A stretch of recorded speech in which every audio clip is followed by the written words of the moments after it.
RMC Estelle Midi. Serroussi n'a pas tout compris. Installe-toi tranquillement, Vincent.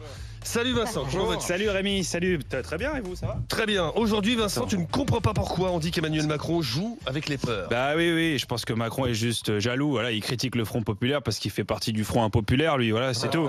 Bah oui, c'est vrai. D'ailleurs, Macron critique aussi le RN, hein, alors qu'il a beaucoup de points communs avec Bardella.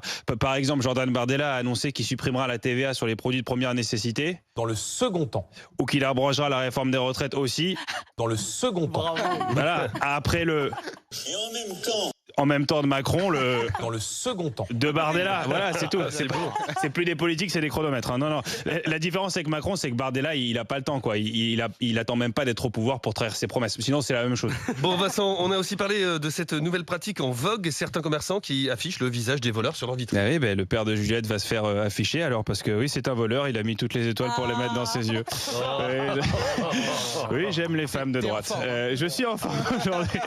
Non, afficher la photo des voleurs, franchement, ça se fait déjà, notamment dans les kiosques. Je sais pas si vous avez vu depuis hier, il y a la photo de Cahuzac un petit peu partout.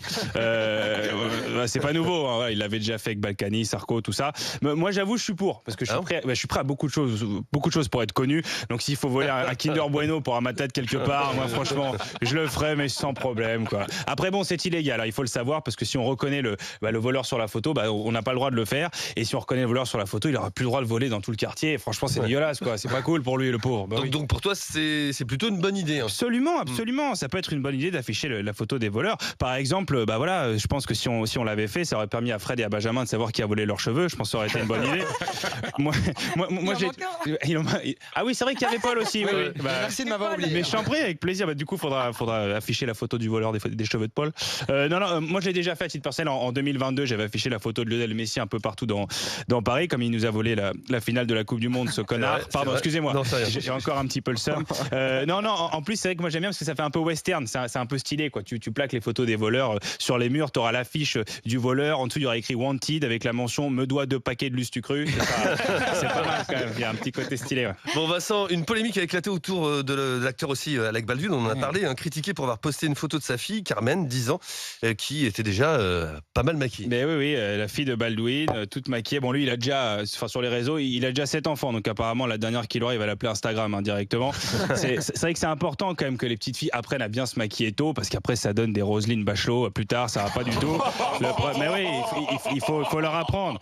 Non, mais parce qu'après, ça crée de la confusion. Moi, hier, je suis passé devant un collège, j'ai vu un père qui allait chercher sa fille, il lui a dit bonjour madame, et il était perdu, elle était toute maquillée. Voilà, vous comprenez. Bon, tu ne trouves pas qu'on traite un peu trop les enfants comme des adultes quand même ? Oui, mais en même temps, vous dites d'arrêter de traiter les enfants comme les adultes, mais quand le Premier ministre c'est à Gabriel Attal et le futur c'est Bardella, c'est quand même difficile de faire autrement. Hein. Bah oui. Surtout que vous dites d'arrêter de traiter les enfants comme les adultes, mais enfin je suis désolé, c'est parce qu'aujourd'hui les enfants ils sont un peu cons. Mais avant ils l'étaient pas. Il y a qu'à écouter les archives de l'INA. À l'époque les gosses ils avaient une meilleure analyse que nos dirigeants actuels. Ouais, si tout le monde faisait comme moi, il y aurait déjà moins d'êtres humains, il y aurait moins de famine. Si on gérait nos petits comme le font les reines fourmis, il n'y aurait pas ces problèmes de famine ni de guerre. La guerre et la famine, c'est à cause du manque de place. Voilà. Parlez bien quand même. Et croyez-le ou non, absolument, croyez-le ou non, ce génie, c'était Fred, hein, à l'époque, voilà, la preuve. Tu ne te dis pas que tu vas être un jour amoureux, tu n'as pas envie d'être amoureux, d'aimer. Non. Oh mince, il avait quel âge ? C'est vrai que c'est lui. 5 ans déjà. Merci beaucoup Vincent.